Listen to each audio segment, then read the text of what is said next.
ইন্না লিল্লাহি ওয়া ইন্না ইলাইহি রাজিউন। এখানে মারা গেছে। ইন্না লিল্লাহি ওয়া ইন্না ইলাইহি রাজিউন। আমার আজকের যিনি সভাপতি আবুল বাশার সাহেবের বড় কন্যা, এই যে দেখেন বাস্তবতা, দেখেন বাস্তবতা, দেখেন সন্তানের কাঁধে পিতার লাশ বহন করা হয়, কিন্তু এমনও কিছু মুহূর্ত হয় পিতার কাঁধে সন্তানের লাশ বহন করতে হয়। এরে মেহারির বাবাজিরা দেখো রে, দেখো সভাপতি হইয়া মাহফিলে বসে আছেন, কিন্তু তার ঔরসজাত কন্যা এই মুহূর্তে মাহফিলে আইসা মৃত্যুর শান গ্রহণ করেছে। এই পৃথিবী যেমন আছে তেমনি ঠিকই রবে, সুন্দর ওই পৃথিবী ছেড়ে একদিন চলে যেতে হবে রে মন, চলে যেতে হবে।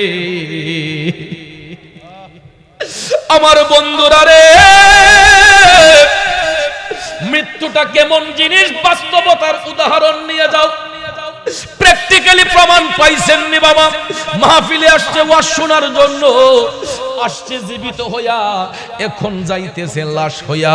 এই জন্য এখানে যারা বসলাম রে, আমাদের হয়তো আজকের মাহফিল শেষ হইতে পারে কি পারে না। এই জন্য কবি বলেছেন এই পৃথিবী যেমন আছে তেমনি ঠিকই রবে, সুন্দর ওই পৃথিবী ছেড়ে একদিন চলে যেতে হবে রে মন, চলে যেতে হবে। কথা কোন ঠিক কিনা? আমার যুবক ভাইয়েরা গভীর মনোযোগ, মনোযোগ। গাছের জায়গায় গাছ থাকবে, জমির জায়গায় জমি থাকবে, সম্পদের জায়গায় সম্পদ থাকবে। চোখটা বন্ধ হয়ে গেলে আমার আপনার গায়ের এই সুন্দর পোশাকটার সঙ্গে সঙ্গে খুলে ফেলা হয়। একটা মানুষ যখন মারা যায়, কোটি টাকার মালিকও যদি হয়, দেখবেন ডেড বডি হওয়ার সঙ্গে সঙ্গে তার পরনের দামি পোশাকটাকে খোলা হয়। খোলার সঙ্গে সঙ্গে দেখবেন ওই ব্যক্তিকে জাজিম থেকে নামাইয়া শুকনা মাটির উপর একটা চাটি বিছাইয়া মৃতদেহটাকে বালিশবিহীন রাখা হয়। তারপরে লক্ষ্য করে দেখবেন বালিশবিহীন রাখানোর পরে কয়েকজন স্বজনরা আইসা ওই লাশটা ধৌত করার জন্য একটা জায়গা নির্ধারণ করে। বাড়ির আঙ্গিনায় একটা জায়গায় লাশটা ধৌত করে এই মেহারির বাজার থেকে সাদা মার্কিন কাপড় কিনে আইনা, পুরুষ ব্যক্তি হলে 3 টুকরা মার্কিন কাপড়, মহিলা যদি হয় 5 টুকরা সাদা মার্কিন কাপড় দিয়া পেঁচাইয়া দেখবেন এমন একটা গাড়ির মধ্যে উঠানো হয়। ওই গাড়িটার কোনো ইঞ্জিন লাগে না, মোবিল লাগে না, তেল লাগে না, চার্জ দিতে হয় না। ওই গাড়িটার পার্কিং থাকে মসজিদের বারান্দার একটা সাইডে গো। ওই মসজিদের বারান্দায় গাড়ির পার্কিং থেকে গাড়িটা আইনা ওই মৃত ব্যক্তিকে গাড়ির মধ্যে উঠানো হয়।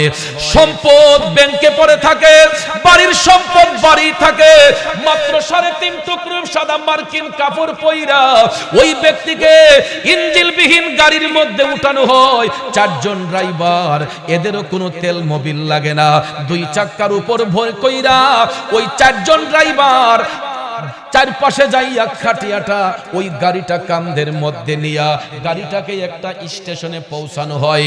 এই এলাকার মধ্যে যদি কেউ মারা যায়, ওইদেরকে ওই গাড়ি দিয়া কেবিএম গুরুস্থানে গাড়ির পার্কিংটা বাইরে আমার পার্কিং এ নেওয়ার পরে সেখানে 3.5 হাত মাটির নিচে ওই মৃত ব্যক্তিকে শোয়াইয়া বিসমিল্লাহি ওয়া আলা মিল্লাতি রাসূলিল্লাহ বলে সুপর্দ কইরা দেখবেন বাঁশের চড়ার দিতে দিতে একজন একজন করে উঠে যায়। শেষ পর্যায়ে যখন পায়ের কাছে আসা হয়, তখন ওই ব্যক্তিটারও টান দিয়া উঠানো হয়। তখন দেখবেন কবরটা আস্তে আস্তে অন্ধকার হয়ে যায়। আরো ঘোর অন্ধকার করার জন্য দেখবেন এই কবরের উপরে বাঁশের চড়াটের উপরে একটা চাটি দেওয়া হয়। চাটি দেওয়ার পরে দেখবেন দুপাশ থেকে মাটিগুলা টাইনা টাইনা আনা হয়। তারপরে বন্ধুরে দুই পাশের মাটি দিয়া কবরটাকে একদম পরিপূর্ণ করে ঢাইকা ঘোর অন্ধকার বানায়া 40 কদম দূরে আসার পরে দেখবেন জিয়ারতে দাঁড়ায়া যায়। মুনাজাত করে স্বজনরা স্বজনদের বাড়িতে চলে যায়। পরিবারের সদস্যরা ঘরে আইসা বাবা হোক মা হোক বন্ধু হোক বান্ধব হোক একটু চোখের জল বিসর্জন দিয়া 1 দিন 2 দিন 3 দিন কান্না করার পরে দেখবেন সম্পদ নিয়ে ভাগাভাগি শুরু হয়ে যায়। সম্পদ নিয়ে ভাগাভাগি শুরু হয়ে যায়। বড় ছেলে কয় আব্বা থাকতে আমারে ওই জমিন দিছিল, মেজু ছেলে কয় আব্বা থাকতে আমারে এই চারা দিছিল। বড় ছেলে কয় আরে তোরা তো এখনো জন্মই হয় নাই, আব্বা তো ওইগুলা আমার নামে লেখা দিছিল। আব্বারে কবরে রাখতে দেরি হয়েছে, সম্পদটা ভাগাভাগি করতে দেরি হয় নাই। তাইলে বাজার কার জন্য সম্পদ রেখে যাব? সম্পদ যে রেখে যাবেন ওই সম্পদ নিয়ে তো সন্তানগুলা টানাটানি করবে। এই জন্য ভাইয়ের আমার আল্লাহর হাবিব সাল্লাল্লাহু আলাইহি ওয়াসাল্লাম বলেছেন ওই ব্যক্তিটা আল্লাহর কাছে সবচাইতে দামি যেই ব্যক্তি সিনার মধ্যে ইলম অর্জন করে, কোরআনের জ্ঞান যেই ব্যক্তি অর্জন করে, আর দিনরাত 24 ঘন্টা যেই ব্যক্তি কোরআনের চর্চা করে। আর আল্লাহর দেওয়া সম্পদ যারা দিনরাত 24 ঘন্টা আল্লাহর রাস্তায় ধন সম্পদ খরচ করে, ওই ব্যক্তিরা আল্লাহর কাছে সবচাইতে দামি হবে এবং আমার আল্লাহর কাছে সবচেয়ে বেশি উত্তম পুরস্কারের অধিকারী হবে। ওই 2 শ্রেণীর ব্যক্তি, এক শ্রেণীর ব্যক্তি হলো যারা ইলম অর্জন কইরা সব সময় ইলম চর্চা করে, আর দ্বিতীয় ব্যক্তিটা হলো যারা আল্লাহর রাস্তায় সম্পদ ব্যয় করে। এদেরকে আল্লাহ রাব্বুল আলামিন এত পছন্দ করে। রাসূল মুসলিম শরীফের হাদিসে বলেছেন, বুখারী শরীফের মধ্যে এই হাদিসটা এসেছে, আল্লাহর হাবিব বলেছেন এরা হাসরের মাঠে তাদের চেহারাটা উজ্জ্বল থাকবে, হাজার হাজার মানুষের ভিড়ে তাদের চেহারার মধ্যে নূরে ঝলঝল করবে। কারণ এদের মধ্যে লোভ ছিল না, এদের মধ্যে অহংকার ছিল না, এদের মধ্যে ফখর ছিল না। এই জন্য তাদের চেহারার মধ্যে নূরের ফোকাস লাইট বের হবে, ওই নূরে ঝলঝল করবে। আর ওই নূর যাদের চেহারায় চমকাবে এরা বিনা হিসেবে জান্নাতে চলে যাবে।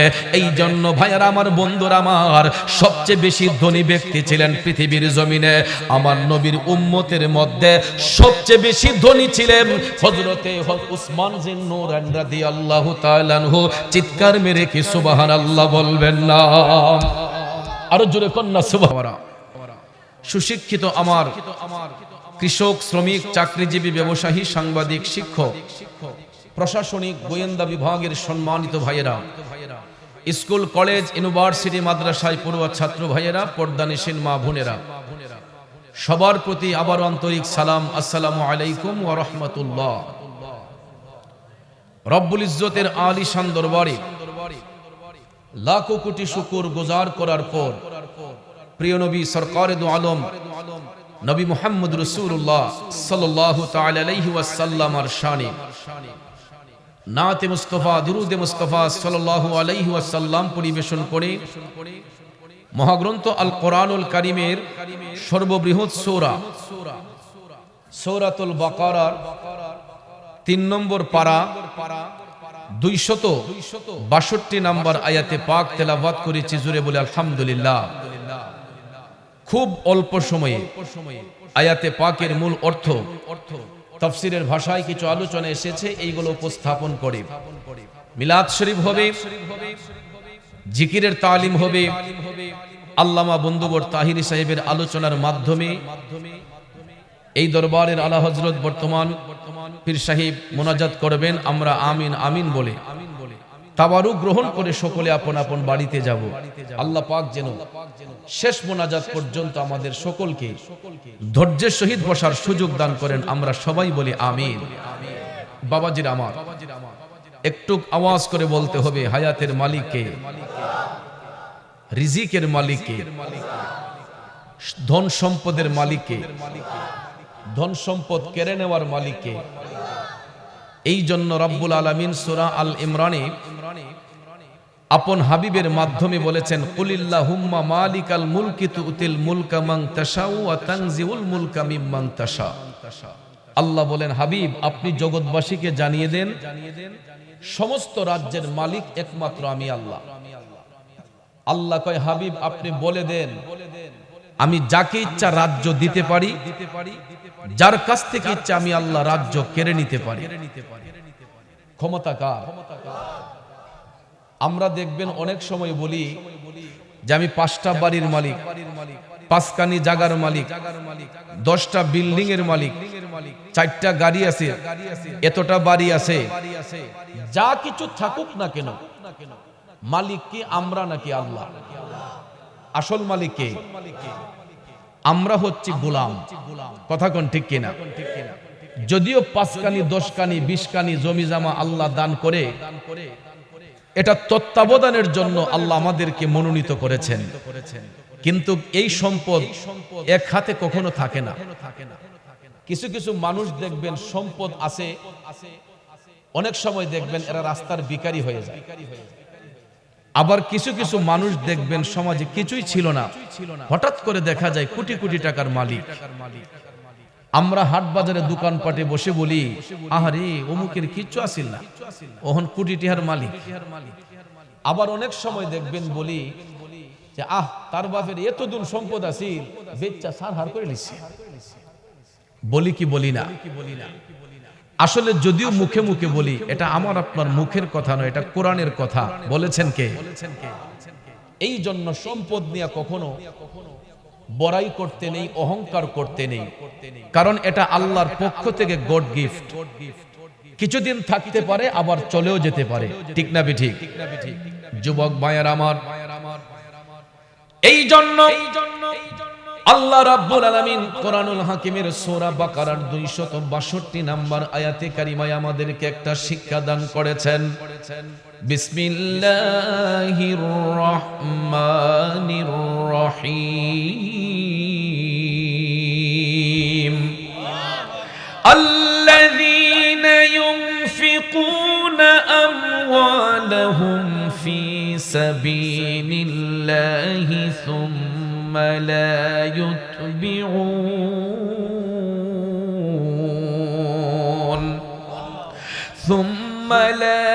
يتبعون ما أنفقوا منا ولا أذى لهم أجرهم عند ربهم।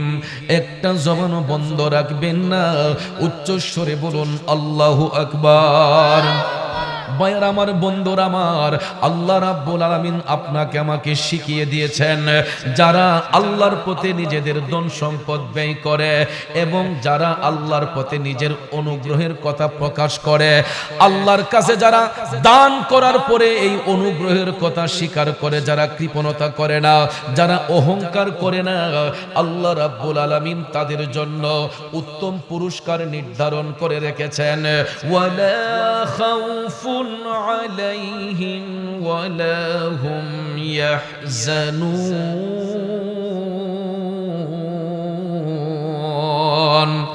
সত্যিকার অর্থে তাদের কোনো ভয় নাই, তাদের কোনো চিন্তা নাই, এবং এরা কখনো দুশ্চিন্তাগ্রস্ত হবেও না, চিন্তিত এরা হবেও না।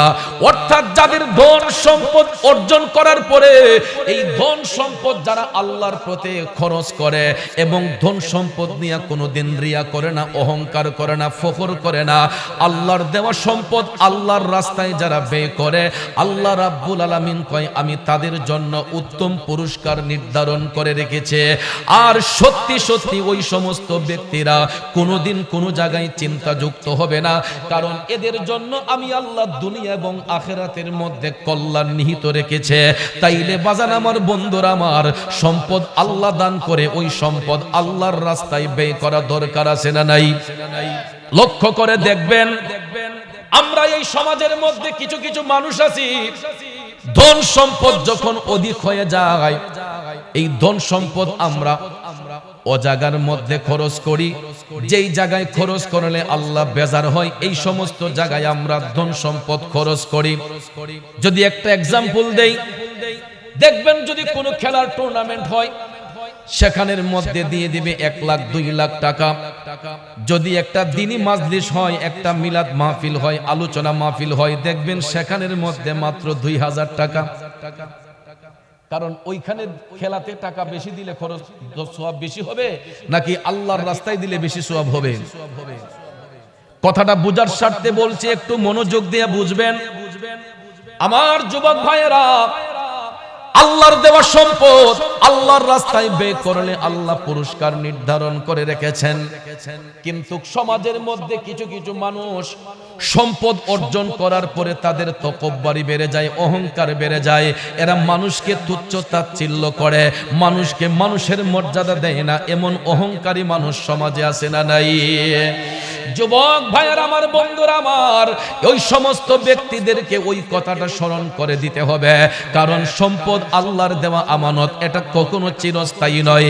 একদিন দুনিয়া ছেড়ে যখন চলে যাব, কবরে যাবার পরে সম্পদের জায়গায় সম্পদ পড়ে থাকবে, ধন সম্পদ জায়গার মধ্যে পড়ে থাকবে, আমি আপনি মাটির সঙ্গে মিশে যাব। কথা কোন ঠিক কিনা? এই জন্য কবি বলেছেন, এই পৃথিবী যেমন আছে তেমনি ঠিকই রবে, সুন্দর ওই পৃথিবী ছেড়ে একদিন চলে যেতে হবে রে মন, চলে যেতে হবে। কথা কোন ঠিক কিনা? আমার যুবক ভাইয়েরা, গভীর মনোযোগ, মনোযোগ।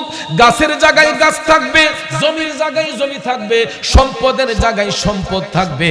চোখটা বন্ধ হয়ে গেলে আমার আপনার গায়ের এই সুন্দর পোশাকটার সঙ্গে সঙ্গে খুলে ফেলা হয়। একটা মানুষ যখন মারা যায়, কোটি টাকার মালিকও যদি হয়, দেখবেন ডেড বডি হওয়ার সঙ্গে সঙ্গে তার পরনের দামি পোশাকটাকে খোলা হয়। খোলার সঙ্গে সঙ্গে দেখবেন ওই ব্যক্তিকে জাজিম থেকে নামাইয়া শুকনা মাটির উপরে একটা চাটি বিছাইয়া মৃতদেহটাকে বালিশবিহীন রাখা হয়।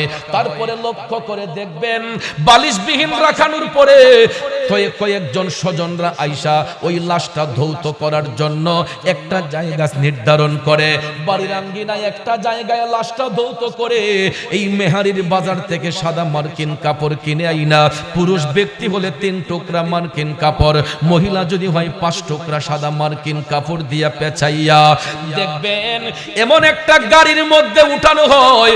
ওই গাড়িটার কোনো ইঞ্জিন লাগে না, মোবিল লাগে না, তেল লাগে না, চার্জ দিতে হয় না। ওই গাড়িটার পার্কিং থাকে মসজিদের বারান্দার একটা সাইডে গো। ওই মসজিদের বারান্দায় গাড়ির পার্কিং থেকে গাড়িটা আইনা ওই মৃত ব্যক্তিকে গাড়ির মধ্যে উঠানো হয়। সম্পদ ব্যাংকে পড়ে থাকে, বাড়ির সম্পদ বাড়ি থাকে, মাত্র 3.5 টুকরো সাদা মার্কিন কাপড় পইরা ওই ব্যক্তিকে ইঞ্জিনবিহীন গাড়ির মধ্যে উঠানো হয়। 4 জন ড্রাইভার, এদেরও কোনো তেল মোবিল লাগে না, 2 চাক্কার উপর ভর কইরা ওই 4 জন ড্রাইভার চারপাশে যাইয়া খাটিয়াটা ওই গাড়িটা কান্ধের মধ্যে নিয়া গাড়িটাকে একটা স্টেশনে পৌঁছানো হয়। এই এলাকার মধ্যে যদি কেউ মারা যায়, ওইদেরকে ওই গাড়ি দিয়া কেবিএম গুরুস্থানে গাড়ির পার্কিংটা বাইরে আমার পার্কিং এ নেওয়ার পরে সেখানে 3.5 হাত মাটির নিচে ওই মৃত ব্যক্তিকে শোয়াইয়া বিসমিল্লাহি ওয়া আলা মিল্লাতি রাসূলিল্লাহ বলে সুপর্দ কইরা দেখবেন বাঁশের চড়ার দিতে দিতে একজন একজন করে উঠে যায়। শেষ পর্যায়ে যখন পায়ের কাছে আসা হয়, তখন ওই ব্যক্তিটারও টান দিয়া উঠানো হয়। তখন দেখবেন কবরটা আস্তে আস্তে অন্ধকার হয়ে যায়। আরো ঘোর অন্ধকার করার জন্য দেখবেন এই কবরের উপরে বাঁশের চড়াটের উপরে একটা চাটি দেওয়া হয়। চাটি দেওয়ার পরে দেখবেন দুপাশ থেকে মাটিগুলা টাইনা টাইনা আনা হয়। তারপরে বন্ধুরে 2 পাশের মাটি দিয়া কবরটাকে একদম পরিপূর্ণ করে ঢাইকা ঘুরন্ধকার বানায়া 40 কদম দূরে আসার পরে দেখবেন জিয়ারতে দাঁড়াইয়া যায়। মুনাজাত করে স্বজনদের বাড়িতে চলে যায়। পরিবারের সদস্যরা ঘরে আইসা, বাবা হোক, মা হোক, বন্ধু হোক, বান্ধব হোক, একটু চোখের জল বিসর্জন দিয়া 1 দিন 2 দিন 3 দিন কান্না করার পরে দেখবেন সম্পদ নিয়ে ভাগাভাগি শুরু হয়ে যায়। সম্পদ নিয়ে ভাগাভাগি শুরু হয়ে যায়। বড় ছেলে কয় আব্বা থাকতে আমারে ওই জমিন দিছিল, মেজু ছেলে কয় আব্বা থাকতে আমারে এই চারা দিছিল, বড় ছেলে কয় আরে তোরা তো এখনো জন্মই হয় নাই, আব্বা তো ওইগুলা আমার নামে লেখা দিছিল। আব্বারে কবরে রাখতে দেরি হয়েছে, সম্পদটা ভাগাভাগি করতে দেরি হয় নাই। তাইলে বাজার কার জন্য সম্পদ রেখে যাব? সম্পদ যে রেখে যাবেন ওই সম্পদ নিয়ে তো সন্তানগুলা টানাটানি করবে। এই জন্য ভাইয়ের আমার, আল্লাহর হাবিব সাল্লাল্লাহু আলাইহি ওয়াসাল্লাম বলেছেন ওই ব্যক্তিটা আল্লাহর কাছে সবচাইতে দামি যেই ব্যক্তি সিনার মধ্যে ইলম অর্জন করে, কোরআনের জ্ঞান যেই ব্যক্তি অর্জন করে, আর দিনরাত 24 ঘন্টা যেই ব্যক্তি কোরআনের চর্চা করে, আর আল্লাহর দেওয়া সম্পদ যারা দিনরাত 24 ঘন্টা আল্লাহর রাস্তায় ধন সম্পদ খরচ করে, ওই ব্যক্তিরা আল্লাহর কাছে সবচাইতে দামি হবে এবং আমার আল্লাহর কাছে সবচেয়ে বেশি উত্তম পুরস্কারের অধিকারী হবে। ওই দুই শ্রেণীর ব্যক্তি, এক শ্রেণীর ব্যক্তি হলো যারা ইলম অর্জন কইরা সব সময় ইলম চর্চা করে, আর দ্বিতীয় ব্যক্তিটা হলো যারা আল্লাহর রাস্তায় সম্পদ ব্যয় করে। এদেরকে আল্লাহ রাব্বুল আলামিন এত পছন্দ করে, রাসূল মুসলিম শরীফের হাদিসে বলেছেন, বুখারী শরীফের মধ্যে এই হাদিসটা এসেছে, আল্লাহর হাবিব বলেছেন এরা হাসরের মাঠে তাদের চেহারাটা উজ্জ্বল থাকবে, হাজার হাজার মানুষের ভিড়ে তাদের চেহারার মধ্যে নূরে ঝলঝল করবে। কারণ এদের মধ্যে লোভ ছিল না, এদের মধ্যে অহংকার ছিল না, এদের মধ্যে ফখর ছিল না। এই জন্য তাদের চেহারার মধ্যে নূরের ফোকাস লাইট বের হবে, ওই নূরে ঝলঝল করবে, আর ওই নূর যাদের চেহারায় চমকাবে এরা বিনা হিসেবে জান্নাতে চলে যাবে।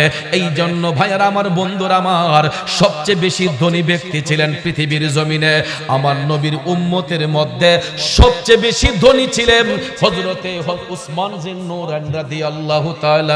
চিৎকার মেরে কি সুবহানাল্লাহ বলবেন না? আরো জোরে কন্যা সুবহানাল্লাহ।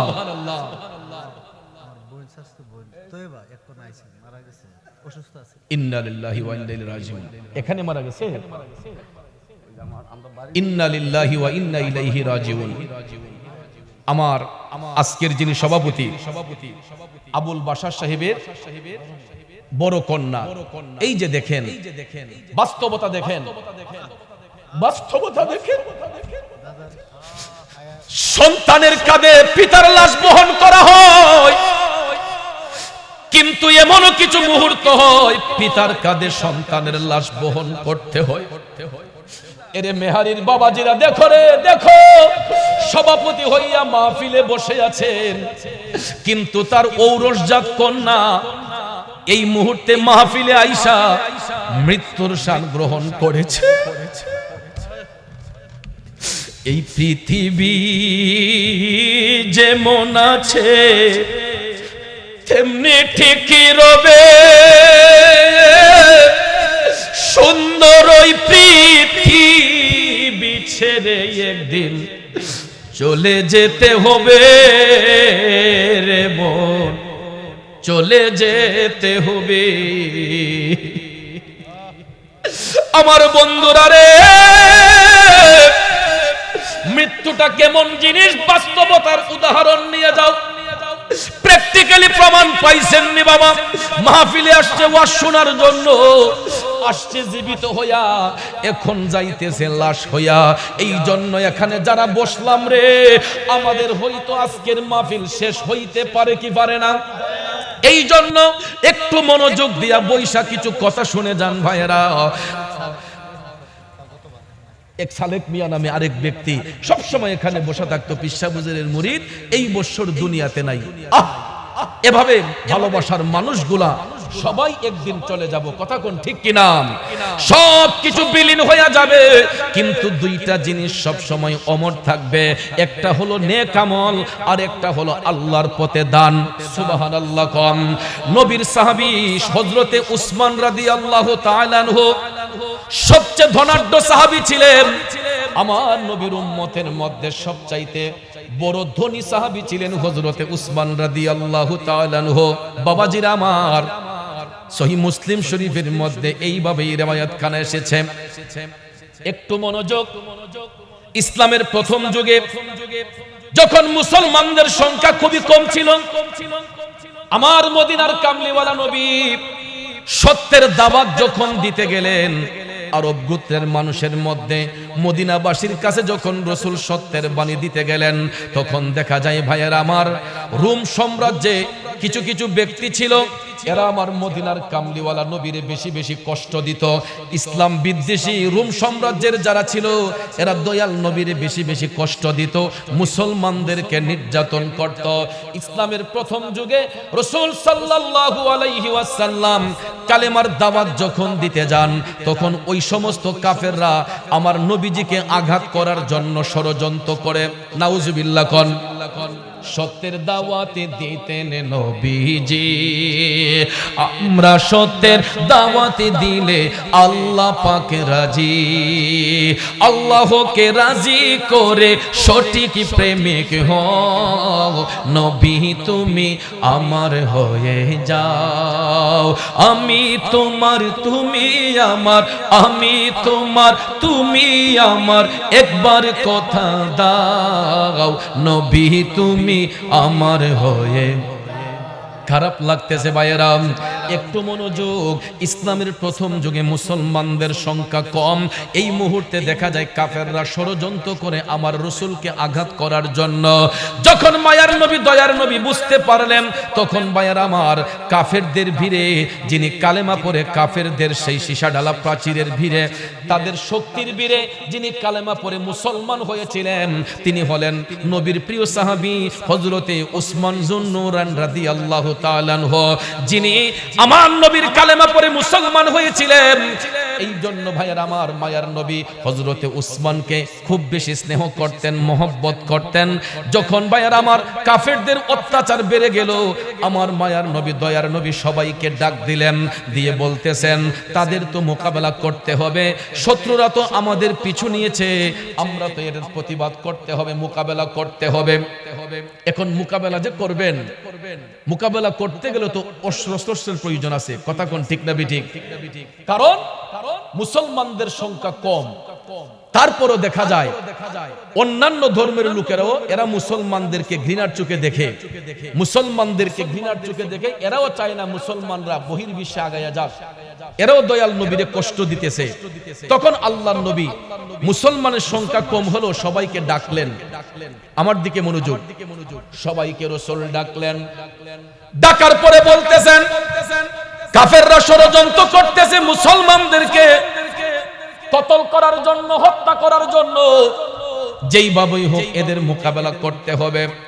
তখন আমার নবী, আপনার নবী রাহমাতাল লিল আলামিন নবী সমস্ত সাহাবায়ে কেরামকে ডাকলেন।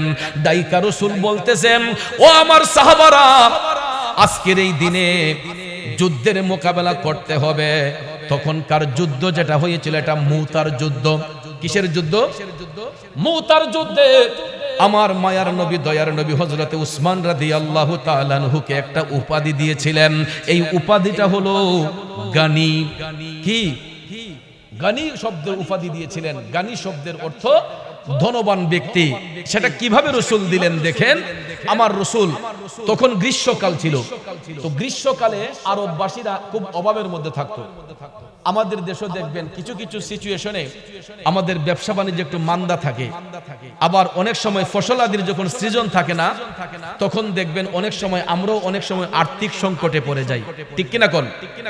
কৃষক যারা, এরা জমি জামার উপর নির্ভর, যদি ফসল ভালো না হয় কৃষকদের মন ভালো থাকে না। তো গ্রীষ্মকালে আরবীয়রা অভাবের মধ্যে থাকতো, তখন ওই মুহূর্তে মুতার যুদ্ধ সংগঠিত হবে। আমার মদিনার কামলিওয়ালা নবীজি ডাক দিলেন, ও আমার সাহাবারা, ইসলামের পক্ষে তোমরা দান সদকা করো। আজকের এই দিনে যে যত বেশি দান করবে, হাসরের ময়দানে আল্লাহ তাআলা তাকে দ্বিগুণ পুরস্কার প্রদান করবে। এটা নবীর মুখের কথা, এটা কোনো হুজুরের কথা নয়, এটা নজরুল ইসলাম আশিকি সাহেবের কথা নয়, এটা আল্লামা তাহিরি সাহেবের কথা নয়, এটা মুরাদ চৌধুরীর কথা নয়, এটা যুক্তিবাদীর কথা নয়। এ বন্ধু, এটা নবীজির জবান মুবারকের কথা। মুতার যুদ্ধ সংগঠিত সংগঠিত হওয়ার পূর্বে আমার মদিনার কামলিওয়ালা নবীজি সমস্ত সাহাবায়ে কেরামকে দানের হাত প্রসারিত করার জন্য যখন বললেন, যদিও অর্থ সংকট ছিল, গ্রীষ্মকাল ছিল, অনেকের মধ্যে অর্থ সামর্থ্য নাই, তারপরও রাসূল যখন আহ্বান করলেন, যার যার অবস্থান থেকে সবাই দান করতে শুরু করলেন, আপন আপন সম্পদ থেকে সবাই দান করতে শুরু করলেন। করতে করতে দেখা যায় হযরতে উসমান রাদিয়াল্লাহু তাআলা আনহুর একটা কাফেলা বাণিজ্য করে আসছিল।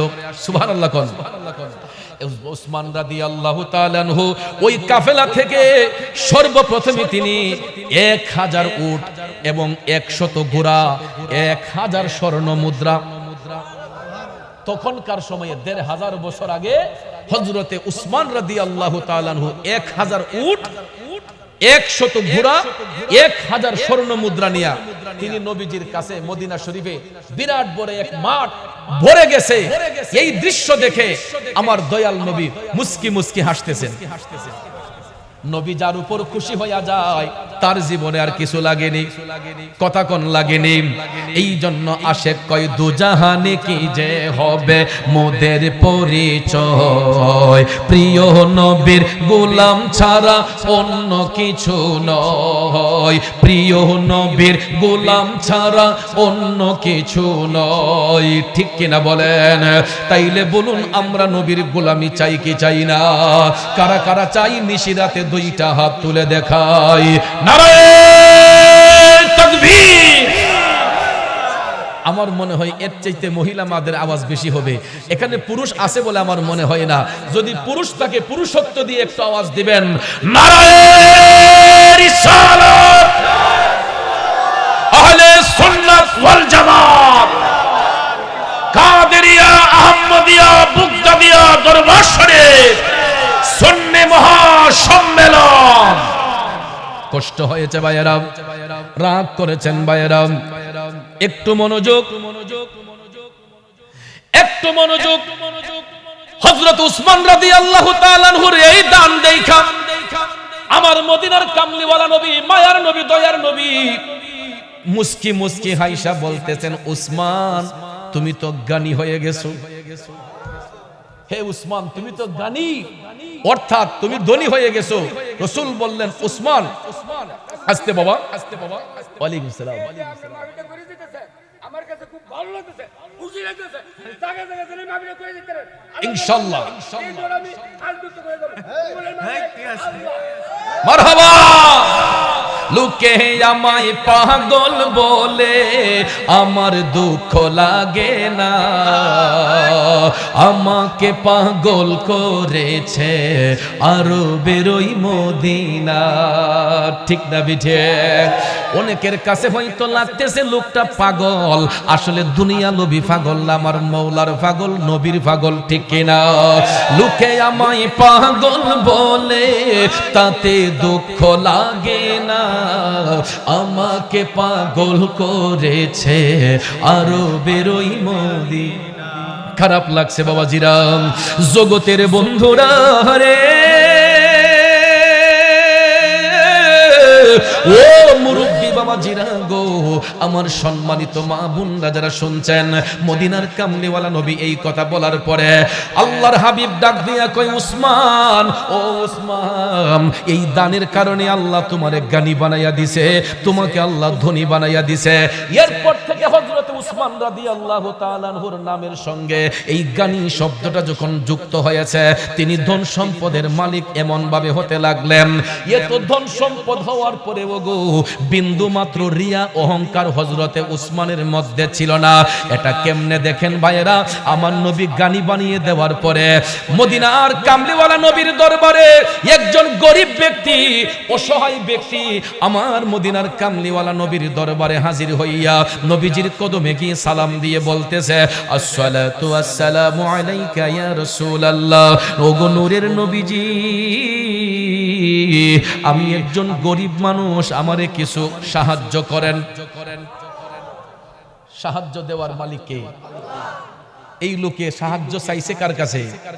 নবীর কাছে চাইছে। কার কাছে? দেওয়ার মালিক কে? চাইছে কার কাছে? এখন কি চাওয়াতে কি শিরিক হইছে? আমরার দেশে তো কিছু কিছু মোল্লা মুন্সি আছে কয় যা চাও ডাইরেক্ট আল্লাহর কাছে চাও, ঠিক না বেঠে? যা চাও ডাইরেক্ট আল্লাহর কাছে চাও, আল্লাহ দিবে। এত সহজে আল্লাহ দিতে হবে? দেওয়ার কাজ করতে হবে। আর কাজটা হলো আমার নবীকে অনুসরণ করতে হবে। কারণ আল্লাহর সমস্ত কুদরতি ভান্ডারে যা কিছু আছে সবকিছু আল্লাহ আপন হাবিবের কাছে দান করে রাখছে।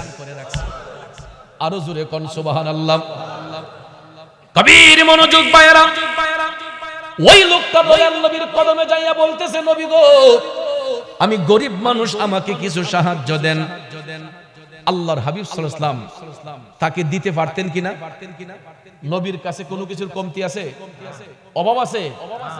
তারপর আমার নবী দেখেন উম্মতের ঈমান কিভাবে রাসূল পরীক্ষা করে। রাসূল ওই ব্যক্তিকে বললেন যে আমি এই মুহূর্তে তোমাকে কিছু দিতে পারছি না, তুমি আমার উসমানের কাছে যাও। দেখেন ঈমান কেমনে পরীক্ষা হয়। আমার দয়াল নবী ওই ব্যক্তিকে পাঠাইলেন হযরত উসমান রাদিয়াল্লাহু তাআলা আনহুর কাছে। ওই ভদ্রলোক হযরত উসমান রাদিয়াল্লাহু তাআলা আনহুর কাছে আসলো। আয়েশা দেখতেছে আমার ভাইয়েরা হযরত উসমান রাদিয়াল্লাহু তাআলা আনহু বালিমাখা খেজুর গোলাপ বালতির মধ্যে ধুইয়া ধুইয়া জমাইতেছেন। খেজুরের মধ্যে বালিমাখা, ওই বালিমাখা খেজুর গোলা হযরতে উসমান পানি দিয়ে ধুয়ে ধুয়ে তিনি এই খেজুর গোলা জমায়া রাখতেছেন।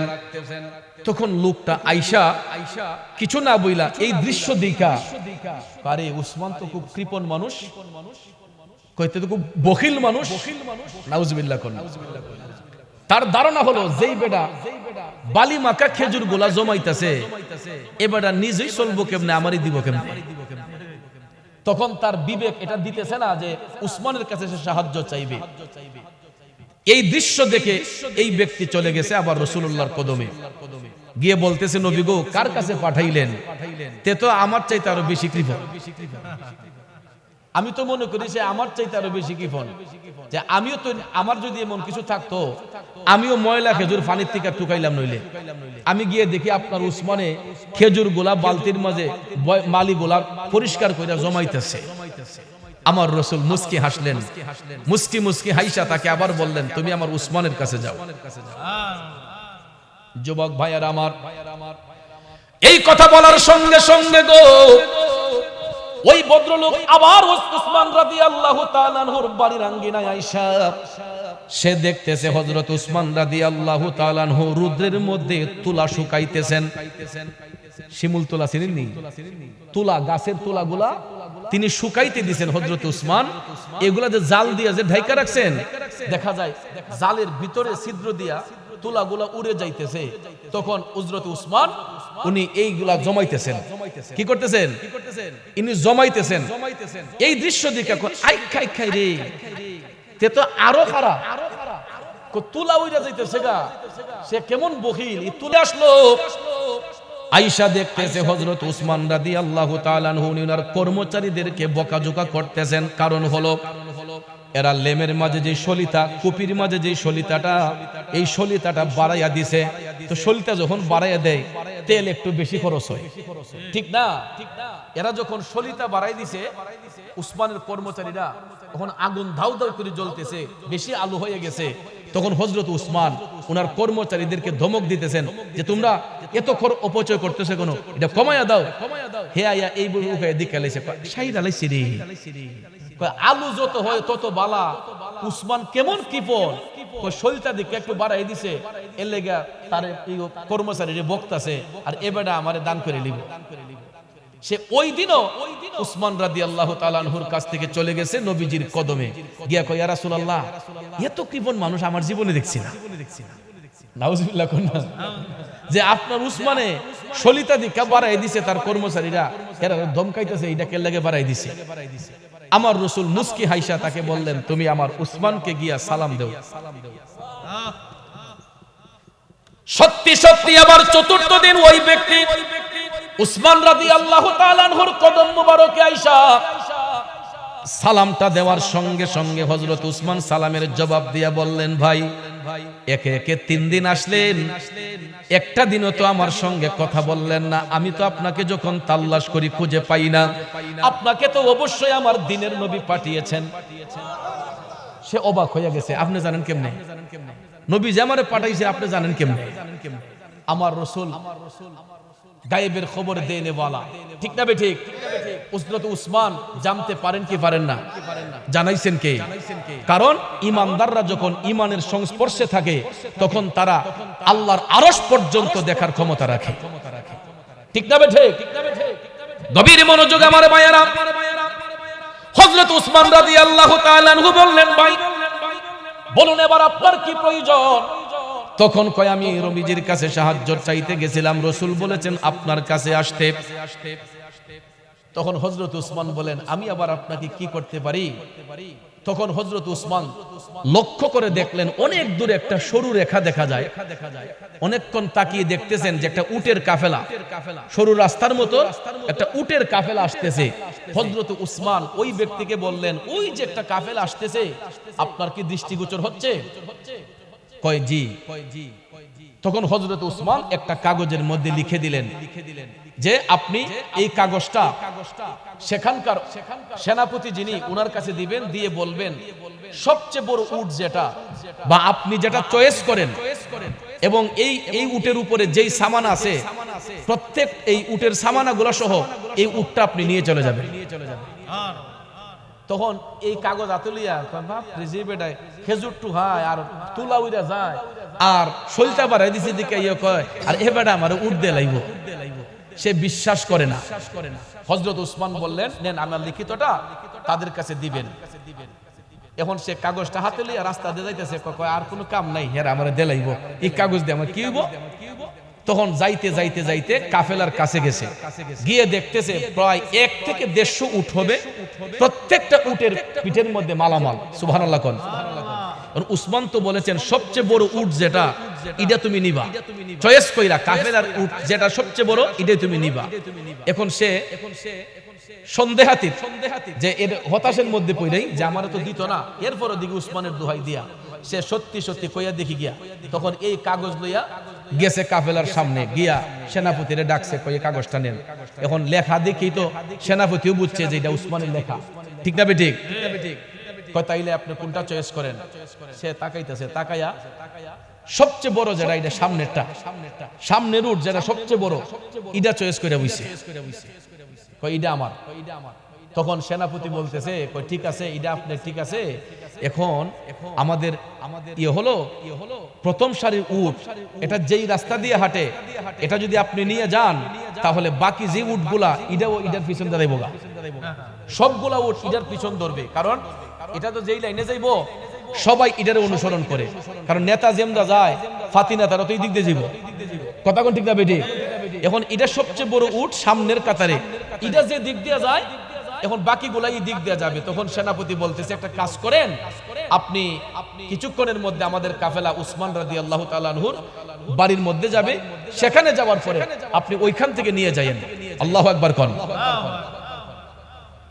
সম্মানিত ভাইয়েরা আমার, হযরত উসমান রাদিয়াল্লাহু তাআলা আনহুর কাছে আসলো।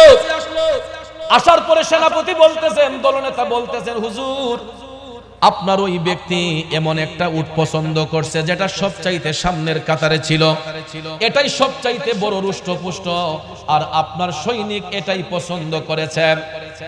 একটু দুরূদ শরীফ পড়েন, সুবহানাল্লাহ ওয়াল হামদু, জলদি যা আইসো বেরা দিতে, ইল্লাল্লাহ সুবহানাল্লাহ ওয়াল হামদু লা ইলাহা ইল্লাল্লাহ মুহাম্মদ রাসূলুল্লাহ। বাবাজিরা আমার খুব সংক্ষেপে বলে যাচ্ছি, উসমান রাদিয়াল্লাহু তাআলা আনহুর দরবারে আসার পরে হযরত উসমানকে যখন বিষয়টা বলা হইল তখন হযরত উসমান রাদিয়াল্লাহু তাআলা আনহু রাগান্বিত হয়ে গেলেন। দলনেতাকে বলতেছেন, সেনাপতিরে বলতেছেন, ওই ব্যক্তি যদি এটা পছন্দ করে আর বাকিগুলা যদি তার পিছনে চলে যায়, তোমাদের আপত্তিটা কোথায়? কারণ বুঝতে হবে সে যেটা পছন্দ করছে আর বাকিগুলা যদি এটার সাথে চলে যায়, তাইলে এই একটা উটও আর আমি উসমানের নয়। ওই কাফেলার মধ্যে যতগুলা উট আছে, এদের পিছনে যত মালামাল আছে, আল্লাহ রাব্বুল আলামিন হয়তো এই ভদ্রলোকের জন্য এটা কবুল করেছেন, সবগুলা উট উনাকে দিয়ে দাও। আরো জোরে কন্যা সুবহানাল্লাহ। এমন দানশীল সারা পৃথিবীটা ঘুরে দেখেন, চান একজন আসেনি? সারাটা পৃথিবী ঘুরে দেখেন এমন একজন দানশীল আসেনি? তাইলে চিন্তা করেন আল্লাহ রাব্বুল আলামিন হযরত উসমানকে সম্পদ দিবেন নাকি আমাদেরকে দিবেন? আমরা তো সম্পদ পাইলে ইস্তারি দিয়া টেহাডি ফহড় রাখি, আর সিরা ফারা টাকা যেটা এটা মসজিদ মাদ্রাসা চালাই দিই। কথা কোন ঠিক কিনা? ভাইয়ার আমার, আল্লাহর পথে দান করলে সম্পদ বৃদ্ধি হয়, আল্লাহর পথে দান করলে আত্মা শুদ্ধ হয়, আল্লাহর পথে দান করলে বিপদ আপদ দূর হয়। এটা কেমনে? একটা ঘটনা বলে শেষ করে দেব। খারাপ লাগবে আপনাদের? মনটা আমারও খারাপ, কারণ দুঃসংবাদটায় আমার ভাইয়ের মনটাও আপসেট, কারণ তাদের পরিবারের একজন সদস্য। ঠিক কিনা কম? এই কথাটা বলে শেষ করে শুনেন। বাদশা সুলাইমান আলাইহিস সালাম তিনি যখন বিশ্ব পরিচালনা করতেন, উনার জামানায়, উনার এলাকায়, এক মনোযোগ, বাদশা সুলাইমান আলাইহিস সালামের জামানায় উনার এলাকায় এক ব্যক্তির বাড়ির সামনে একটা গাছ আছে। এক ব্যক্তির গাড়ির সামনে একটা গাছ আছে, তো গাছের মধ্যে পাখিয়া বাসা বাঁধছে।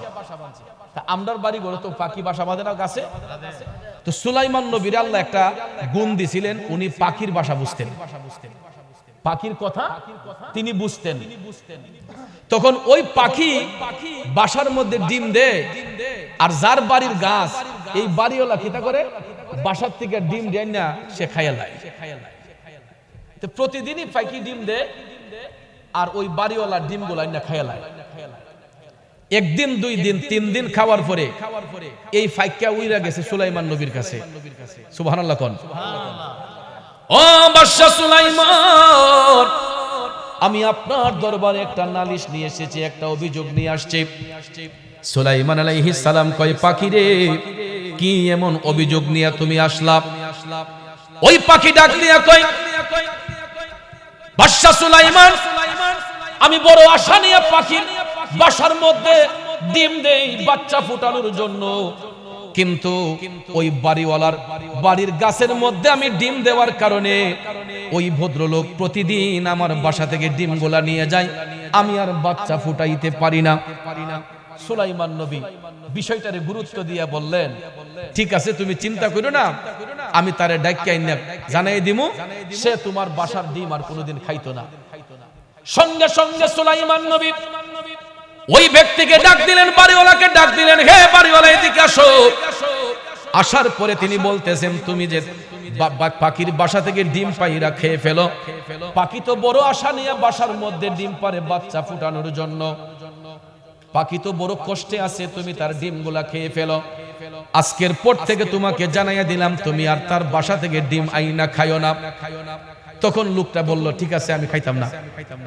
কয়াশাইরা সুলাইমান আলাইহিস সালামের কাছ থেকে যখন আসছে, তখন বাড়িতে আওয়ার পরে তার তো নজর গাছের উপরে। কথা কোন ঠিক কিনা? তার নজর গাছের উপরে, যে পাখির ডিম পারলে খাই নিব। সুলাইমান নবী কইছে, সমস্যা কি? এখন দেখা যায় দ্বিতীয় দিন আবার এই পাখি ডিম দিছে বাসার মধ্যে, কিন্তু সে আইনা ডিম গুলা খাইয়া ফেলে। পাখি আবারও ব্যথিত হইয়া সুলাইমান নবীর কাছে আসলো, হুজুর, আপনি কেমন বিচারক, কি বিচার করলেন? এই ব্যক্তি তো আমার বাসা থেকে আজকেও ডিম নিয়ে খেয়ে ফেলছে। তখন সুলাইমান নবী বিষয়টা গুরুত্ব সহকারে বুঝতে পারলেন। সঙ্গে সঙ্গে সুলাইমান আলাইহিস সালাম একটা জিনকে ডাক দিলেন। ডাক দেওয়ার সঙ্গে সঙ্গে জিন আইসা হাজির হইয়া গেল। হাজির হওয়ার পরে সুলাইমান নবী জিনকে ডেকে বলতেছেন, তুমি একটা কাজ করতে হবে। কই হুজুর, কি কাজ?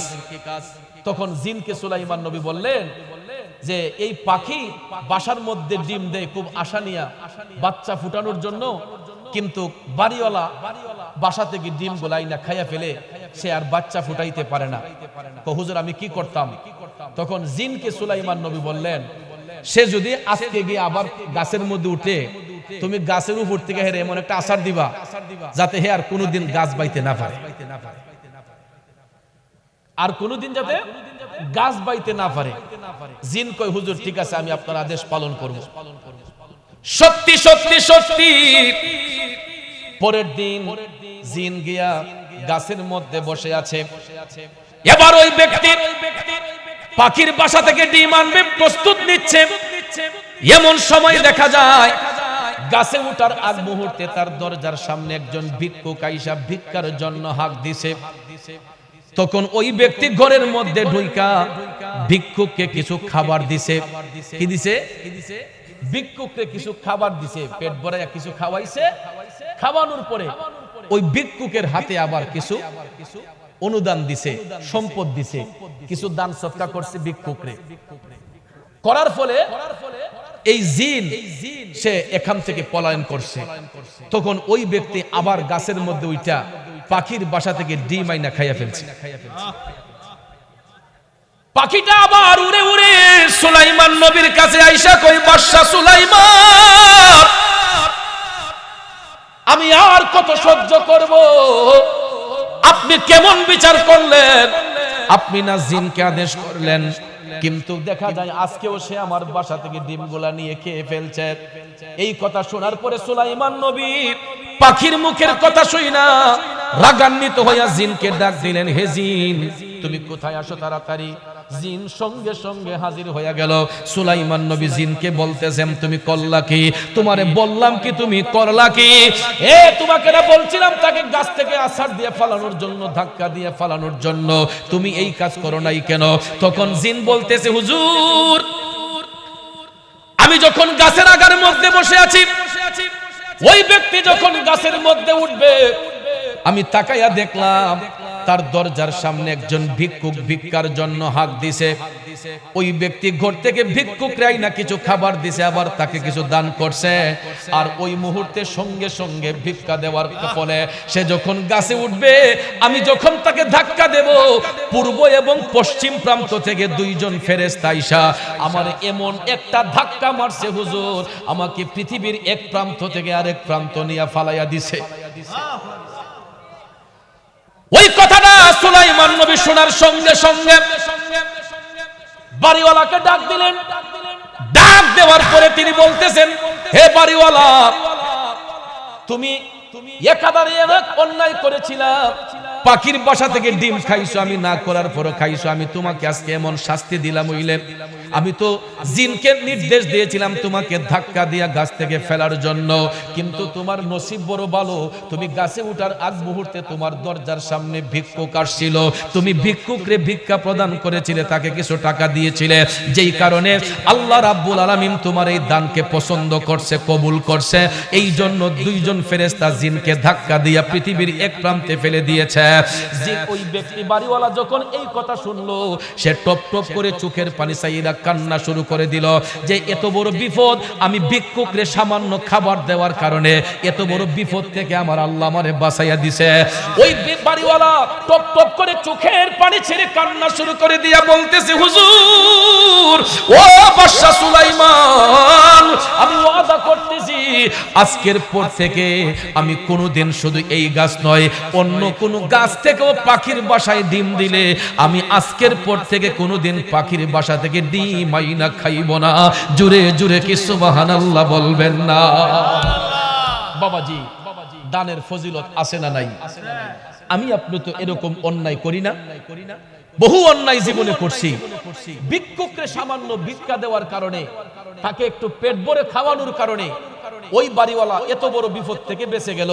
তাইলে বোঝা গেল আল্লাহর পথে যারা খরচ করে, আল্লাহর পথে খরচ করলে আল্লাহ বিপদ মুক্ত করে। কথা কোন ঠিক কিনা? এটার বাস্তব প্রমাণ আমি নিজে, বাস্তব প্রমাণ আমি নিজে। আমি আমার অবস্থান থেকে শুধু আমি এই এলাকায় নয়, প্রত্যেক এলাকায়, আমার নিজের এলাকায় আমি আমার ব্যক্তিগত তহবিল থেকে আমি দানের হাত প্রসারিত রাখি আমার সামর্থ্য অনুসারে। মুমিন ভাই, কথা সত্যি না? এটা আমি নিজেকে জাহের করার জন্য নয়, ফখরিয়তের জন্য নয়। কারণ এটা আমার কাছে আজকে আছে, কালকে নাও থাকতে পারে। আমার কাছে এখন 5,000 টাকা আছে, কেউ যদি আমার কাছে সাহায্য চায় আমি এখান থেকে 1,000 হলে তারা দিয়ে দিই। আমার যার সঙ্গে যারা চলাফেরা করছে এরা কতটুকু আমাকে চিনতে পেরেছে আমি জানি না, কিন্তু আমি ওই হাদিস শরীফগুলোকে ফলো করি। হাদিস শরীফগুলো চোখে পড়ে দেখি সম্পদ আল্লাহর দেওয়া আমানত। আজকে যদি আমি কোটি কোটি টাকার সম্পদ রাইখা যাই, 2 দিন পরে আমার ফুলা পানি তালিয়া ঝগড়া করবে। কথা কোন ঠিক কিনা? এই জন্য ভাইয়ের আমার অনেকে কো হুজুর টেহাগুলা কিতা করেন, এত টাকা রুজি করে কি করেন? ভাই যেই রাস্তায় আয় এই রাস্তায় আবার খরচ হয়। যার আয় যেমন ব্যয়টাও এরকম। কথা কোন ঠিক না ঠিক? যেই ব্যক্তির আয় যেমন তার ব্যয়টাও এই রকম। এই জন্য ব্যয় করতে গিয়া কৃপণতা করবেন না, আবার খরচ করতে গিয়া অপচয় করেন না। অপচয়কারীকে আল্লাহ পছন্দ করে না। হযরত উসমান রাদিয়াল্লাহু তাআলা আনহু ওনার কর্মচারীদেরকে বকলেন কেন? এরা অপচয় করছিল। যে আল্লাহ দিছে দেখে আমি এটা অপচয় করব না। অপচয়কারীকে আল্লাহ পছন্দ করে না। আপনার প্রয়োজনের তাগিদে যেটা প্রয়োজন সেটা আমরা খরচ করব, সেটা আমরা এই ব্যবহার করব, কিন্তু প্রয়োজন ব্যতি রেখে ওভার এক্সেস কোনো কিছু ভালো নয়। কথা কোন ঠিক না বেঠে? তাইলে বাজান দান 2 প্রকার, একটা হলো সাধারণ দান আর একটা সদকায়ে জারিয়া। সাধারণ দান আর একটা সদকায়ে জারিয়া। আল্লাহর পথে যারা দান করে, যেমন মসজিদ, মাদ্রাসা, এতিমখানা, মাহফিল, এবারে খানকা, এইগুলাতে যারা মুক্ত হস্তে দান করে, এই দান সম্পর্কে রাসূল হাদিস শরীফে বলেছেন যে বুখারী শরীফের হাদিসে আমি যেটা আগে বললাম যে 2 জন ব্যক্তিকে, 2 শ্রেণীর মানুষকে আল্লাহ তাআলা হাসরের ময়দানে পুরস্কৃত করবেন। এক শ্রেণীর মানুষ হলো যারা এলেম অর্জন করে আর দিনরাত 24 ঘন্টা এলেমের চর্চায় মগ্ন থাকে। আর আরেক শ্রেণীর ব্যক্তি হলো যাদেরকে আল্লাহ সম্পদশালী বানাইলো, এই সম্পদ থেকে যারা তাদের প্রাপ্য সম্পদ আল্লাহর পথে সব প্রতিনিয়ত ব্যয় করে, ওই সমস্ত ব্যক্তিদেরকে আল্লাহ হাসরের ময়দানে পুরস্কৃত করে। তাইলে বাজান বাবাজিরা আমার, আমরা আমাদের দানের হাতকে প্রসারিত করব। শুধু এখানে নয়, সর্বমহলে, নিজের পরিবারে, নিজের মহল্লায়, নিজের পাড়ায়, যার যার অবস্থান থেকে আপনারা সহযোগিতা করবেন। ভিক্ষুককে ভিক্ষা দিবেন, কোনো মানুষ সাহায্য চাইলে তাকে ফিরাইয়া দিবেন না।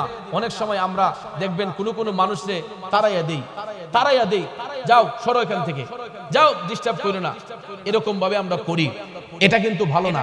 আপনার যদি দিতে নারাজ হন, আপনি তাকে বিনয়ের সহিত বলবেন যে ভাই আল্লাহর রাস্তায় ক্ষমা করেন। বিনয় হইয়া, ধমক দিয়া না, বিনয় হইয়া। যদি পকেটে টাকা না থাকে, বিনয়ের সহিত যে ভাই আমার আল্লাহর রাস্তায় ক্ষমা করেন, তখন পাগলও দেখবেন বুঝবো। আর থইয়া না দিলে আল্লাহ নারাজ হয়। এই জন্য পকেটে 5 টাকা আছে, ভিক্ষুক যদি চায় 8 আনা হইল, 5 টাকা 1 টাকা হইল, তাকে দান করবেন, অসহায়দেরকে দান করবেন। দানে সম্পদ বৃদ্ধি হয়, দানে সম্পদ পবিত্র হয়। আমরা অনেক সময় দেখা যায় এই একজন আরেকজনকে এনকার করি, রাস্তার পাগলদেরকে এনকার করি। একটা বাস্তব কথা বইলা একটু জিকির করব, শুনতে রাজি আছেননি? 2011 সাল সম্ভবত, 2011 সাল, এও আমি আপনাদের পার্শ্ববর্তী নবীনগর থেকে না কোন কসবা থেকে মাহফিল কইরা বাড়ির উদ্দেশ্যে রওনা হইছি। রাত্রে 2:30 থেকে 3টা হবে, ব্রাহ্মণবাড়িয়া বিশ্ব রোড, খাজা গরিবে নেওয়া সিএনজি পাম্পে, 2011 সালে সম্ভবত। আমি গ্যাস নিতাম গেছি গাড়ি, হঠাৎ করে দেখি একটা পাগল, পিছনে একটা সালা, এই বস্তা মানে তার কান্দের মাঝে গাইড, তো আইয়া আমারে কয় 10 টাকা দে। পাগলে ও 10 টাকা দে কইতে না কইতে আমিও উদার মনে তারে 10 টাকা দিছি। তা পয়লা বাসুকে 20 টাকা দিতামনি, আবার কই না 10 টাকা চাইছি, 10 টাকা হই দেই, 10 টাকা দিছি। দিতে না দিতেই এই পাগলটা কি করছে, একটা গ্যারান্টি দিছে। আমি গাড়ির গ্যাস লইতে লইতে একটা গ্যারান্টি দিয়ে ও আমার আইনা মুট কইরা একটা টাকা মানে বান্ডিল করা ছোট্ট, মানে আমি আজ পর্যন্ত খুলছি না, দেখছিও না। 11 সালে দিছিল যে এখন পর্যন্ত যেমনে দিছে এটা এমনি রইছে। সম্ভবত 3 থেকে 350 টাকা হবে, উপরে টাকাটা 100 টাকার নোট দিছি। 10 টাকা আমারে কতগুলা টাকা দিয়া এটা কইলাম খরচ করিস না, রাখিয়া দে, খরচ করিস না, রাখিয়া দে কইয়া দৌড় মেরে গেছে। আমি মনে 10টা চক্কর দিছি বিশ্ব রোডের এলাকায়, এই পাগল আর বিশ্বে ভাই নাই নাই নাই নাই নাই। আইজও পর্যন্ত বিশ্ব রোড গিয়া বইলে মাঝে মাঝে তারে খুঁজি কই এই লোকটারে আমি দেখি, কিন্তু আজও পর্যন্ত প্রায় যুগ পার হয়ে গেছে এই লোক আমার চোখের সামনে আর পড়তেছে না। কিন্তু টাকাগুলা যেমনি দিছে, যেইভাবে দিছিল এইভাবেই আমি রাইখা দিছি। আর এইগুলা, এই টাকাটা আমার ব্যাগে থাকার ফলে আমি দেখছি আল্লাহ তাআলা, আমি জিরো আসলাম, আমার হিরো বানাই দিছি। আল্লাহ প্রচুর সম্পদ আমাকে দান করছে, আর চেষ্টা করি আল্লাহর পথে কিছু খরচ করার জন্য। ভাই, তো আপনাদেরকে বলবো, যেটা আমি অহংকার রিয়া করে বলি না, যে সম্পদ আল্লাহর দেওয়া আমানত, এটা আজকে আছে কালকে নাও থাকতে পারে। তো এই জন্য সম্পদটারে আল্লাহর পথে ব্যয় করবেন, আর ব্যয় করতে গিয়া নিজের আত্মাটারে শুদ্ধ রাখবেন। আমাদের দেশে কিছু কিছু দানকারীকে আল্লাহ পছন্দ করে, যারা দান করার পরে নিজেকে অহংকারী দেখায়, মানে ফখরিয়ত দেখায়, তাদের দান আল্লাহর কাছে গ্রান্টেড হয় না। আর সম্পদ অর্জন করার পরে যাদের মধ্যে নমনীয়তা থাকে, বিনয়িতা থাকে, আল্লাহ তাআলা তাদেরকে পছন্দ করে। তো এই পছন্দনীয় কিছু কিছু মানুষ আজকের এই মাহফিল থেকে আমি খুঁজতে চাই, দেখতে চাই। কারণ আমি এই মেহারি গ্রামের মানুষের সাথে চলতে চলতে আমি প্রায় 1.5 যুগের উপরে আপনাদের এই এলাকার মধ্যে চলাফেরা করি। যেই বাচ্চাগুলা ছোট ছোট ছিল, এরা এখন অনেক বড় হয়ে গেছে। যেই ছেলেগুলা অনেক ছোট ছোট ছিল, মেহারি আইসা দেখছি এই ছেলেগুলা অনেক বড় হয়ে গেছে। বাস্তবতা, যেমন আমার হানজালা, আমার ওলি, এই যে হুজাইফারা, এই ছেলেগুলা একদম ছোট ছোট ছিল। আমি যখন প্রথম মেহারি গ্রামে আসি, বাচ্চা ছেলে আছিল এগুলা, মাশাআল্লাহ এরা অনেক বড় হয়ে গেছে। এরকম ভাবে অনেক ছেলেগুলা আমার হাতে বড় হয়েছে এই মেহারি গ্রামে। এই জন্য আমার অনেকে হুজুর অন্য জায়গা দিতে হয় না, মেহারি দিয়ে বেশি বেশি দেখি আপনারে, অনেক মানুষে কয়। আসলে এই মেহারি গ্রামে আসতে আসতে এখন আমার কাছে লাগে যে প্রত্যেকটা গরুই মনে আমার, বাড়ি ঘরগুলো আমার আপন মনে হয়, মেহারির মাটি দেওয়ারা আমার আপন মনে হয়। আমি প্রত্যেক মাহফিলেই বলি, গত বছরও বইলা গেছিলাম যে আমি আমার পরিবারও বইলা রাখছি যে আমি যদি কোনোদিন মারা যাই, আমার মেহারির মানুষ যৎকার নাইব, তোমরা যদি 2 দিন আমার লাশ রাখুন লাগে রাখবা, এরপর আমার দাফন করো না। আমার মেহারির মানুষ আসলে পরে আমার দাফন করো, আমার পরিবারে বইলা রাখছি। তো ভাই, কারণ আপনাদের সাথে চলাফেরা কইরা এমন একটা আন্তরিকতা হইছে, আমি কোনো সময় কোনো অনেক বাজারে বসি না, কিন্তু এলাকায় আসলে মেহারি বাজারে সময় দিই, প্রায় সময় চা নাস্তা করি, অনেক লইয়া কথাবার্তা বলি। কারণ এই যে একটা আন্তরিকতা, মহব্বত, ভালোবাসা, এটাই কিন্তু আমি চেষ্টা করি যে এই এলাকায় যদি কোনো কাফন দাফনের সুযোগ হয় আমি থাকার চেষ্টা করি, জানাজা যদি থাকে চেষ্টা করি থাকার, বেশি দূরে না থাকলে এলাকায় থাকলো, আমার বাড়িতে থাকলো আমি চলে আসি। তো আমিও এটা আশাবাদী যে আমি মরলেও আমার বিশ্বাস যে মেহারির মানুষগুলো অন্তত আমার শেষ বিদায়টাকে দিয়াইব। তো এই জন্য মেহারির মানুষগুলোকে আমি খুব আপন মনে করি, বিদায় আমার ভাই আলহাজ নজরুল ইসলাম আশিকি সাহেব আমার ফ্যামিলির সদস্যের মতো, আর আমারে মোহব্বত করেন, ভালোবাসেন। এই ভালোবাসার দাবিতে পিসা হুজুর পর্দা করছেন, গত বছর ছিলেন, এই বছর নাই। দেখছেন মাজার শরীফের কাজও চলমান। আর এই মাহফিলটা করতে গেলে কারি সাহেব হুজুর যেই ইনকাম করেন, আমরার 4 ভাগের 1 ভাগও না হইতে গেলে, এটা মানে গর্ব না, এটা রিয়া না, অহংকার না। মানে আমাদের যেই মাহফিলের আমরা যে সম্মান নিয়ে করি, উনি তো কেউ কাছ থেকে জোর করে আনতেও পারে না। এরপরে মানুষ যা সম্মান দেয়, তাই একটা চাকরি আছে, চাকরিটা দিয়ে সংসার, পরিবার, সমাজ পরিচালনা করতে। এবং 2টা ছেলে বাংলাদেশের সর্বোচ্চ দ্বীনি শিক্ষা প্রতিষ্ঠান, একটা হলো চট্টগ্রাম জামিয়া আহমদিয়া সুন্নিয়া কামিল মাদ্রাসা, আরেকটা হলো ঢাকা ডেমরাতে দারুন নাজাত কামিল বহুমুখী মাদ্রাসা। বাংলাদেশের শিক্ষার সর্বোচ্চ 2টা শিক্ষা প্রতিষ্ঠান, এশিয়া উপমহাদেশের বিখ্যাত প্রতিষ্ঠানে এক একটা ছেলের তলে প্রতি মাসে 15 থেকে 20,000 টাকা খরচ হয়, 15 থেকে 20,000 টাকা খরচ হয়। তাহলে সীমিত বেতনের আয়ের একটা লোক এই 2টা বাচ্চারে 3টা বাচ্চারে পড়াশোনা করাইয়া সংসার চালাইয়া একটা মাহফিল ব্যাকআপ দেওয়া কি সাধারণ কথা? তো দোষে মিলে করি কাজ, হারি জিতি না হিলাস।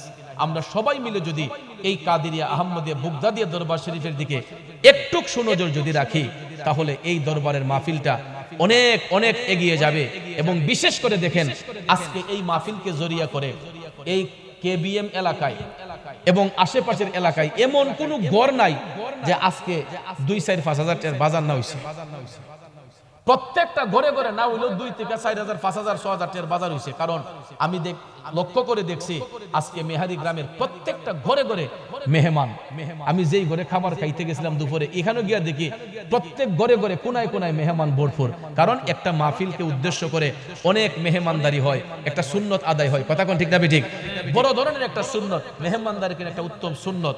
তাহলে এই মাহফিলকে জড়িয়ে করে আমরা এত একটা মিলন মেলা হয়, অনেক দূর দূরান্তের মানুষ আসে, মেহমান অতিথি আসে, এটাও তো একটা সুন্দর। তাহলে এই মাহফিলটা প্রতি বছর জারি থাকুক, আমরা চাই কি চাই না? ভাইয়ের আমার, আজকে মরলে কালকে 2 দিন, দেখেন আসছিল জিন্দা হইয়া, গেছে আমার বোন লাশ হইয়া, ফরহাদ ভাইয়ের বোন, আজকের সভাপতি আবুল বাশার সাহেবের বড় কন্যা, উনি আল্লাহ যেন ওনাকে জান্নাত বাসী করে। তো আমরা দুনিয়াতে যেহেতু আছি, আগামী মাহফিলে নাও থাকতে পারি, ওসিয়ত করে যাব পরিবারকে, আর না হলে বেঁচে থাকলে আমরা নিজে দান করব। বাবাজিরা, যে আগামী মাহফিলটা 30 নভেম্বর হাফেজ অলিউল্লাহ আশিকি আল কাদরি সাহেব পিসা হুজুর ইনি আসবেন, এবং ফরিদি সাহেব 30 নভেম্বর এই মাহফিলে আলহাজ জহিরুল ইসলাম ফরিদি সাহেব তিনিও আসবেন। আর আমরা পাগলরা তো আসিও ইনশাল্লাহ, এটা থাকবোই ইনশাল্লাহ। কারি সাহেবে বললো থাকবো, না বললো থাকবো ইনশাল্লাহ। যেহেতু মেহারির বলছি আমি, যেটা আমার নিজের এলাকার মতন, তো ইনশাল্লাহ আমাকেও পাবেন। তো আপনারা আগামী 30 নভেম্বর মাহফিলকে সুন্দর করার জন্য হাফেজ আলহাজ অলিউল্লাহ আশিক আল কাদরি পিসা হুজুরের অনেক শান, অনেক কাসিদা, যেটা ফরাজি কান্দির পিসাব কেবলা লেখা চালু করে গেছিলেন ভাইয়ের আমার ব্যাপকভাবে। আগে মানুষ ফরাজি কান্দির পিসাব কেবলার শান মান আমরা এখনো গাইতেছি, গাইতে থাকবো। উনি একজন আশিক রাসূল, সাচ্চা আশিক রাসূল, আল্লামা ডক্টর মঞ্জুর আহমেদ রেফাই রহমাতুল্লাহ আলাইহি, যিনি জান্নাতুল বাকিতে আরাম করছেন। কথা কোন ঠিক কিনা? তো ভাইয়ের আমার, সেই ধারাবাহিকতায় বর্তমানে নবীর শান তো 1,500 বছর আগে থেকে লেখা শুরু হয়েছে। তো এখন যিনি লিখতেছেন আলহাজ হাফেজ আল্লামা অলিউল্লাহ আশিকি আল কাদরি পিসা হুজুর, অসংখ্য নাচ শরীফ, যেই ছেলেগুলা এক সময় গান বাজনা নিয়ে ব্যস্ত থাকতো, এই ছেলেগুলা এখন দেখা যায় অলিউল্লাহ আশিকি ভাইয়ের গজল, আমি ওদম গুনাহগারের গজল, তাহির সাহেবের লেখা গজল মাতোয়ারা হইয়া গায়। কথা কোন ঠিক না ঠিক? তো এই জন্য আমার এই শাহিন আলম, সেও একটা বই নিয়ে আসছে, সে এগুলা দিয়ে বিক্রি করে নবীর শান, এগুলা আমার লেখা, আশিক হিসাবের লেখা, তাহির হিসাবের লেখা গজল আছে। তো এটা আপনারা কিনে নিবেন তার কাছ থেকে। তো যেটা 50 টাকা দিয়ে, এবং নালাইন শরীফ আছে। তো এটা তাহির হিসাবের ছেলে পেলাম, আমার হতিভূত তাহির হিসাবের আপনাভূত, তো তার কাছ থেকে নিয়ে যাবেন। তো বাবাজি, আমি দেখেন কবরবাসীর আত্মার শান্তির জন্য, আগামী মাহফিলটাকে সুন্দর করার জন্য কারি সাহেব হুজুর ওনার সামর্থ্য অনুসারে যেটা করেন, এই প্যান্ডেল, মাইক, লাইটিং, এটা করতে গেলে কমপক্ষে 30,000 টাকা লাগে, শুধু প্যান্ডেলটা করতে গেলে।